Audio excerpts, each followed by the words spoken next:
बिहारी ठेठ में एक कहावत है, बर्बाद ये गुलिस्ता करने को बस एक ही उल्लू काफी है। हर साग पर उल्लू बैठा है, अंजाम ये गुलिस्ता क्या होगा। ये दो चेहरे बाएं से पहले और दूसरे पटना पुलिस के दरोगा हैं, जिन्हें कल रात विजिलेंस की टीम ने एक व्यक्ति से अंधेरे में छिपकर 50,000 का रिश्वत लेते हुए रंगे हाथ पकड़ा। एक दरोगा 2019 बैच का है, दूसरे की पहली पोस्टिंग 6 महीने पहले ही हुई थी। दोनों रूपसपुर थाने में तैनात थे, अब जेल जा रहे हैं। आपको बता दें कि 2009 के बाद 2018 में दरोगा की बहाली शुरू हुई थी। इसके बाद आया बैच 2019 सबसे बड़ा। विडंबना है कि हालिया दिनों में पटना से छपरा तक 2019 बैच के दरोगा रंगदारी अवैध वसूली में जेल जा चुके हैं। 5 से 10 ऐसे लोग हैं जो 1600-1700 के समूह को भी बदनाम कर रहे। ये अपने साथ प्रशिक्षु को भी साथ लेकर गए थे, शायद सिखा रहे होंगे कि कितना प्रेशर देने पर मीटर नजराना बढ़ता है। जिस आयु में पुलिसिंग का जज्बा होना चाहिए वो रातों रात राजा बनने का जुनून है। यहां चिंता बड़ा विषय है। ऐसे भ्रष्टाचारियों को अब तक ना पकड़े गए हो तो न्याय से क्या उम्मीद बेमानी है। वरीय अधिकारी जब इनके द्वारा किए गए अनुसंधान की गंभीरता से समीक्षा करेंगे तब शायद पीड़ितों को न्याय मिल सकेगा। पूरी घटना आपको सिलसिलेवार तरीके से बताते हैं कि हर युवा का यह शौक होता है कि उसके कंधों पर वर्दी हो और वो देश की सेवा करे। 1994 बैच के आप पुलिस अधिकारियों पर नजर डालेंगे तो उनके अंदर एक जुनून था और कहीं ना कहीं लोगों के प्रति सेवा भाव भी रहता था। लेकिन जैसे ही 2018-2019 बैच के जो दरोगा हैं वो रातों रात पैसे कमाने की होड़ में अपनी वर्दी तक को भी कहीं ना कहीं नीलाम करने से नहीं कतराते।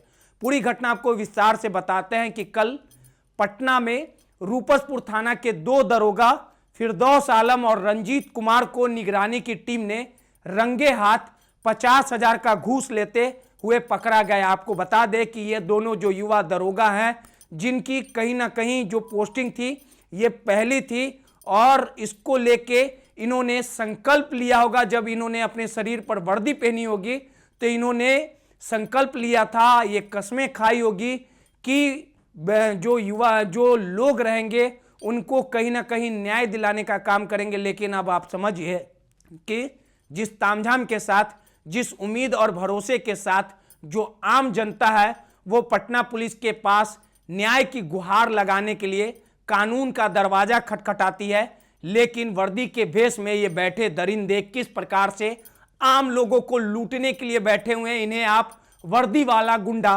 कह सकते हैं। अब इस पूरे मामले को लेके जिस प्रकार से शास्त्रीनगर थाना क्षेत्र के जयप्रकाश नारायण अस्पताल के पास तुषार कुमार नामक जो व्यक्ति था जो किसी मामले को लेके इन दरोगा से मिला था और इन दोनों दरोगा ने सीधे तौर पे तुषार कपूर से केस मैनेज करने के आड़ में 50,000 रुपए का घूस मांगा था और इसी घूस के पैसे लेने के लिए अंधेरी रात में ये दोनों दरोगा जैसे ही पहुंचे थे और इसकी शिकायत तुषार कुमार जो शिकायत करता थे उन्होंने सीधे तौर पे निगरानी की टीम को कर दी थी। और जैसे ही जो पीड़ित है जब इन्हें 50,000 रुपए देने लगे तब निगरानी की टीम ने इन दोनों को रंगे हाथ पकड़ लिया। अब आप समझ सकते होंगे कि 2018-2019 बैच के ये दरोगा जो जनता को न्याय दिलाना चाहिए था, उम्मीद और भरोसे के साथ जो पीड़ित है, जो कहीं ना कहीं दुखी व्यक्ति है, वो थाना में इस आस, इस उम्मीद, इस भरोसे के साथ आता है कि उन्हें न्याय मिलेगा। लेकिन ये वर्दी वाले किस प्रकार से गरीब लोगों के साथ सौतेला व्यवहार कर रहे हैं, डकैती कर रहे हैं। अब इस पूरे मामले को लेकर निगरानी की टीम ने इन दोनों दरोगा को पकड़ लिया है। जरा इन तस्वीरों को देखिए और समझिए कि ये वर्दी के आड़ में किस प्रकार से पटना में खुलेआम नंगा नाच कर रहे थे, आम लोगों को लूटने का काम कर रहे थे, ओछी सी हरकत कर रहे थे। लेकिन अब इनका नया ठिकाना हवालात है। अब ये जेल जा चुके हैं और इस पूरे मामले को लेके जो ईमानदार आईपीएस दानापुर के एसपी भानु प्रताप सिंह है उन्होंने सख्त कार्रवाई करते हुए कहा है कि अगर कोई भी ऐसे दोषी रहेंगे उनके खिलाफ कार्रवाई की जाएगी। और निगरानी ने जो काम किया है वो काफी काबिले तारीफ है और इस निगरानी की इस कार्रवाई पे कहीं ना कहीं पीठ भी थपथपानी चाहिए। और निगरानी अगर ऐसे कोई भी दरोगा इस तरह से पैसे कहीं ना कहीं उगाही करते हैं, आम लोगों को लूटने का काम करते हैं, तो उनके खिलाफ सख्त कार्रवाई करनी चाहिए। और इन तस्वीरों में आप देखिए कि किस प्रकार से ये दोनों जो लुटेरे दरोगा थे किस प्रकार से लोगों को लूटने का काम कर रहे थे। जब इन्हें रंगे हाथ पैसे लेने के एवज में गिरफ्तार किया गया तो ये अपना मुंह छिपा रहे थे। इस पूरे मामले को लेकर पटना के एसएसपी ने सीधे तौर पे इन्हें सस्पेंड कर दिया है और कहा है कि इनके खिलाफ विभागीय कार्रवाई की जाएगी।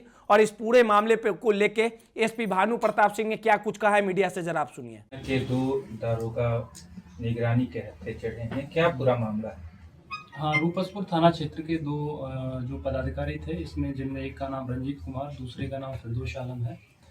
ये लोग निगरानी के द्वारा एक जो कार्रवाई की गई थी, इसमें ये रंगे हाथ 50,000 रुपये रिश्वत लेते हुए पकड़े गए। उनकी तरफ से इस संबंध में प्रेस विज्ञप्ति भी जारी कर दी गई है और इसको लेके निगरानी में एक निगरानी थाना में कांड संख्या 5/25 दर्ज की गई है। ये घटना 6 फरवरी 2025 की है और अभी इनको गिरफ्तार किया गया है और माननीय न्यायालय भेजा जा रहा है। क्या मामला था सर? इसमें मामला था कि कोई एक इकरारनामा होना था दो पक्षों के बीच में और उसको लेके सॉर्ट आउट वो होना था, तो उसको लेकर ये 50,000 में बात की गई थी, जैसा कि उनकी प्रेस रिलीज में लिखा गया है। इसमें बताइए सर कि थाना क्षेत्र से बाहर जाकर के ये गए थे, वहाँ पैसा हाँ, थाना क्षेत्र से बाहर गए थे, शास्त्री नगर थाना के पास। तो ये लोग उसको अभी तो बाकी चीज़ें बाद में पता चलेंगी, इसको जो जांच रिपोर्ट आएगी, लेकिन ये लोग जैसा इसमें पता चल रहा है कि आउट ऑफ दी वे जाके वहाँ इसको शास्त्री नगर में इस मैटर जो इकरारनामा था दोनों पक्षों के बीच में कि भाई इसको सॉर्ट आउट करना चाह रहे थे, तो इसके एवज में ये रकम मांगी गई। क्या रूपसपुर थाने में सर कोई मामला अंकित है हाँ, उसके लिए आवेदन आया था रूपसपुर थाना क्षेत्र में और उस वादी द्वारा एक आवेदन दिया गया था, तो उसी के सत्यापन के लिए ये लोग उधर शास्त्री नगर वाले इलाके में गए थे। क्या लेकिन उस व्यक्ति ने उस चीज़ की शिकायत निगरानी विभाग को भी की थी, तो निगरानी विभाग को जब शिकायत की गई तो निगरानी वाले भी इन पर नजर बनाए। कितने दिन पहले सर रूपसपुर थाना में लिखित शिकायत दर्ज की? अभी ये 1 सप्ताह पहले आया था लगभग। डेट तो हम देख के बताएंगे उसको। क्या का मामला था? मामला ये था कि दो पक्षों में आपस में पैसे का लेन देन हुआ है, एक पक्ष दूसरे पक्ष का पैसा नहीं दे रहा है, तो उसको लेकर जब मामला था तो वो आया था, तो उसकी जांच चल रही थी। तो 2 दिन पहले उसको गिरफ्तार करके भी पुलिस रूपसपुर थाने गई थी, फिर उसको ना गिरफ्तार नहीं होता ऐसे मामले में, ऐसी कोई सूचना नहीं है, गिरफ्तार उस व्यक्ति को नहीं किया गया था। जानकारी के लिए पुलिस अगर लाई होगी उसको, और ये FIR का मैटर तो था नहीं, आपस में जो विवाद था इनका पैसे का था। अब जब लेन देन हुआ है अगर अकाउंट में होता तो उसमें क्रिमिनल ब्रीच ऑफ ट्रस्ट वाले जो सेक्शंस हैं उसमें FIR की जाती है। तो आपने सुना कि इनके खिलाफ कड़ी कार्रवाई की गई है, इन्हें सस्पेंड कर दिया गया।